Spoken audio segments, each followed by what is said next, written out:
Welcome back to the channel. I hope you're all keeping well. So I'm now with Sim outside the World Cup Stadium here in Seoul, South Korea. Sim, how are you? How have you found the trip? The trip's been great, but it's a sad day. Well, the last couple of days it's just been overcome with emotion, heartbroken with the Sonny news.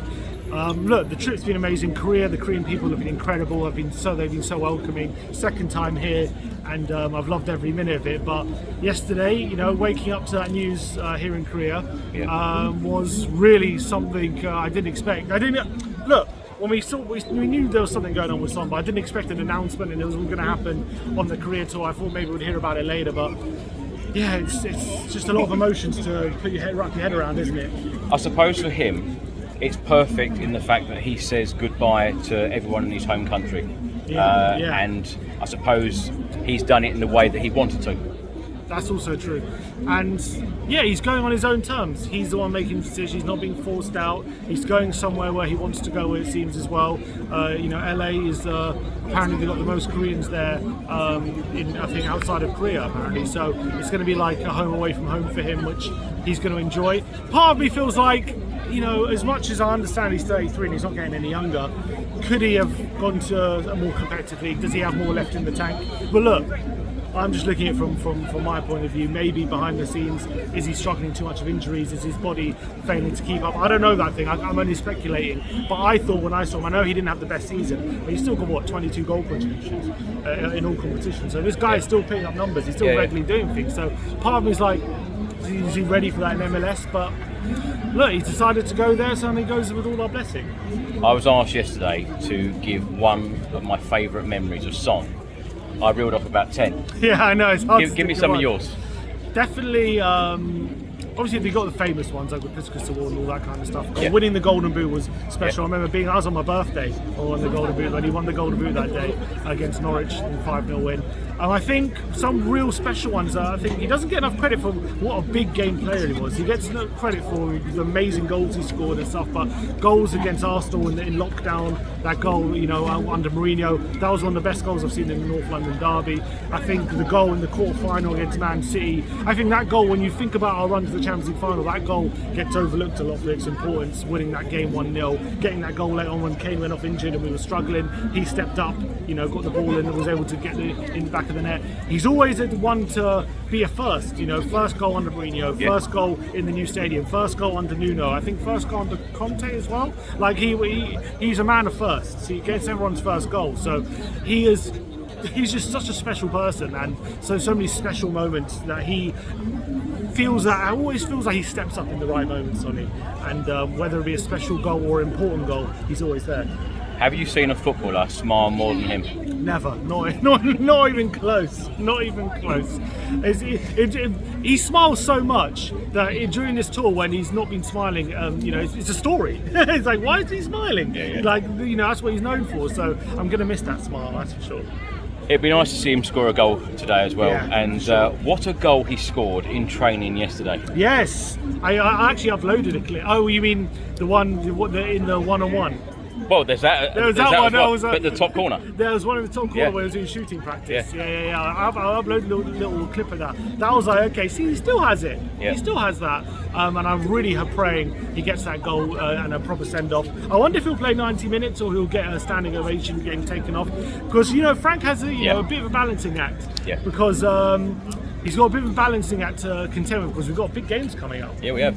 Big games coming up against in the Super League, Super Cup's on his way final, and the Premier League starting. So he's got to get the team ready for those games. But you want to give Sonny a proper send-off as well. What do you make of the appointment of Thomas Frank, and what have you made of pre-season so far? Because the Arsenal game, I know some people were thinking, we need transfers. We'll talk about that in a second. But we had the Reading game, the Wickham game, the Luton 0-0, even the training session finished 0-0. Where people were thinking that we were lacking that creativity, but we created a lot of chances against Arsenal in Hong Kong. A very impressive display. But what have you made of Thomas Frank so far? Yeah, I think it's hard to say. I know we beat Arsenal 1-0, and I was as happy as anyone that we done that, but it is a friendly. It's hard to read too much into winning. If we would have lost, it doesn't mean it's always anything. Nice beating them. It's always nice beating them, but I'm not going to read too much into the how good are we now. We've got Frank, but look. I'm positive about the Frank appointment. I was one who wanted Ange to stay. I didn't agree with his sacking. By the by, we did sack him, and I think Frank was a really good option to replace him. I think he was probably the next best thing. Yeah. And I really like Frank. I've got nothing against him. I think he's a top manager. I think he's done miracles at Brentford. So I do appreciate the decision to bring him in, and I think it's a good appointment. I think pre-season, look, I can't say. Look, but Arsenal's been really good.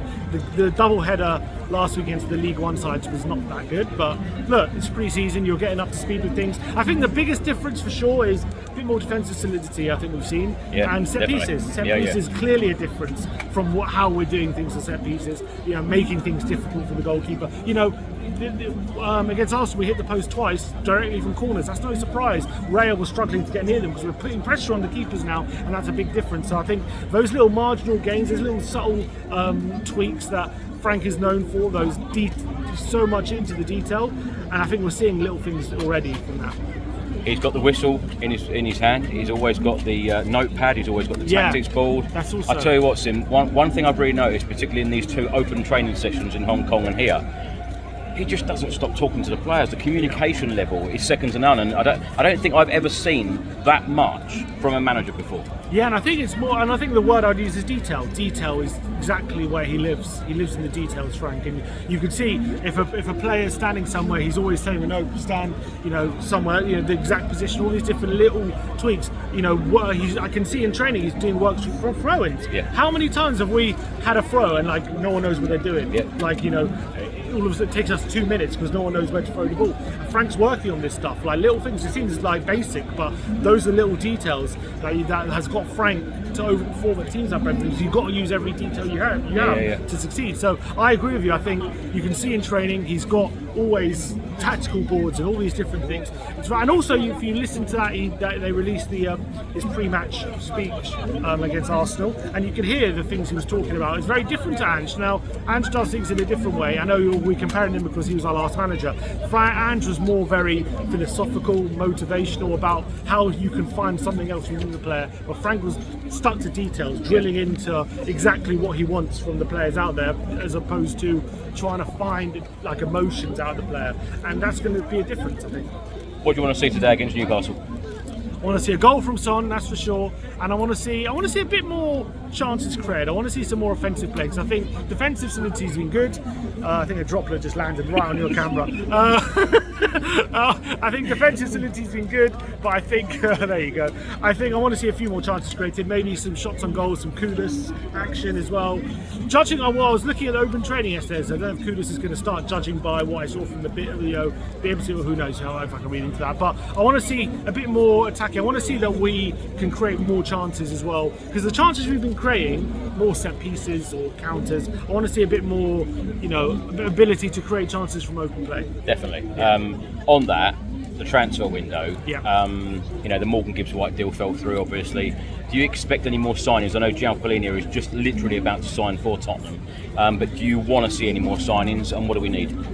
Yes, of course, I do. I think Palhinha is a great signing. I think we always want more signings, don't we, as fans? Palhinha, I think, look, if we can get anywhere near the Palhinha that was at Fulham, I think it's a top signing. Yeah. I think I'd be delighted with that. So it's a loan deal, makes sense. Gray's coming through. So I think a loan deal definitely does make sense. Also, his injury problems, we don't know if he's over them or not. So, but look, you've got to remember, a year ago, he's one of the most sought after DMs in the whole of Europe. Bayern waited a year to sign him. Arsenal were trying to get him as well. So I'm a big fan of his. I think defensively, off the ball, one of the best there is in terms of defensive midfielders. He's that good, in my opinion. On the ball, he's good, but is he up there with the elites? We'll see. We'll see. I think it'll be perfect for Frank Ball, to be honest. So I think I'm really happy with that. I'm happy with Kudus. The question is, do we replace Son or do we rely on Telenodebert? Well, listening to Frank, it seems as though he's going to rely on Telenodebert. He's not going to sign someone. And Johnson, he said as well, yeah. And Johnson on the left. Yeah. I don't know if that's smart. I don't know if that's enough firepower. Is there enough goals? The only one there I'd back to get a few goals is probably Tel, because I think he's more of a goal scorer. Well, I guess Johnson as well, but I've never been a fan of him on the left. So I definitely think if it was up to me, I would sign another left winger. And I think, another number 10. I think clearly that's what we're looking at. I think if we get Palhinha and we're able to play a number 10 alongside a Maddison or a Bergvall, I think that would really help alleviate some issues people might have with that Palhinha signing. So I think at the moment, Window's going well. We've got a month left to go, but I think we still need a few more. But the big question is, need some outgoings. Sim, do you know, outside this World Cup stadium here, I've seen a lot of Spurs shirts. We have definitely outnumbered Newcastle today, but there are a lot of other shirts as well. I've seen an Arsenal one, a Chelsea one. You know what I saw? Munich. You know what I saw? I saw a Tottenham shirt with Sol Campbell on the back. I saw a 23 Sol Campbell Tottenham shirt. Wow. Wow, that blew my mind. I haven't seen that. Barcelona, Real Madrid. It seems like all football fans come to these sorts of games anyway. They all want to see Son and of course Yang as well. What have you made of Yang, by the way? I mean, we saw a bit of him against Luton. He looked quite bright, but I do think he'll go on loan, won't he? I think he's physically, I don't know if he's ready for the Premier League just yet. He did all right at QPR, nothing special. Struggled to get starts, came off the bench, did well. Wasn't like a complete flop, but it wasn't like he showed he's ready for prep. So I think he just needs another loan, unfortunately. Lastly, because I could talk to you all day about Tottenham. Now in Hong Kong, we were on the replica bus. Yes. The Europa League winning bus. That was fantastic. Going around the streets of Hong Kong.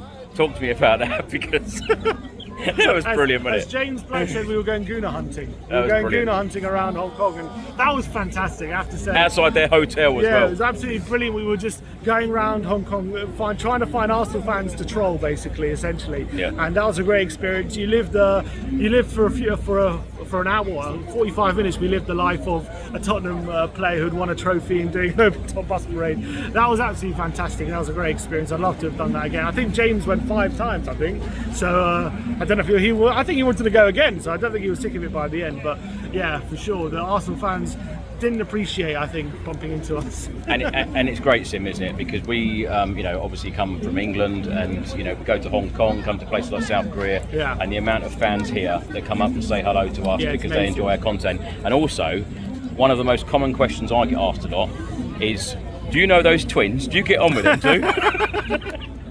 Can you put that to bed? Come on, we're all right, people. We do okay. People always come up to me and say, "You get on with Chris." I'm like, why would I have an issue with Chris? Exactly. Good guys, these two. Yes. Anyway, thanks for watching. Thanks for listening, and I'll talk to him again very soon. Come on, you Spurs. Come on, you Spurs.